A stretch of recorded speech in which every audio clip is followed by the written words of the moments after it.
na sisi tuko tayari kabisa kwa kupambana na TRA. Huu mpira wa Tanzania utaingia kwa kajeneza, unaanza kuzikwa wewe, alafu baadaye anazikwa mwingine. Kwa hiyo ushindi ambao anaupata na sisi tunahitaji kupata ushindi. Kwa hiyo tunaamini kwamba kwa ubora wa timu yetu, pamoja kwamba hatujapata matokeo ya kutia kambani, lakini tunaamini kesho tutaanza kutia kambani kutokana na jinsi ambavyo timu yetu inaendelea kuimarika siku baada ya siku. Ndio nia yetu. Hakuna mtu ambaye anakwenda kulima hata kama analima kwenye shamba ambalo kuna mawe akasema hawezi kupata. Mazali ameenda kupeleka jembe, basi unajua anategemea kupata. Kwa hiyo yoyote anayekwenda kucheza mechi ya ligi anahitaji kupata ushindi, na sisi tunahitaji kupata ushindi.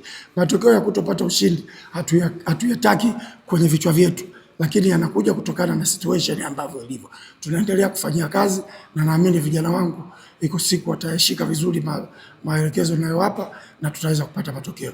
Lakini hiyo tunataka tuanze kesho, kwa sababu timu nasema inaimarika siku baada ya siku. Nakumbuka ligi hii ni ngumu, unafunga mahala popote na unafungwa mahala popote. Kwa kesho itakuwa kazi ya shehe haya, manake uzima wa mtu anao Mwenyezi Mungu. Tusubiri kesho ifike, alafu ndio tutajua nani yuko tayari kwa ajili ya kucheza.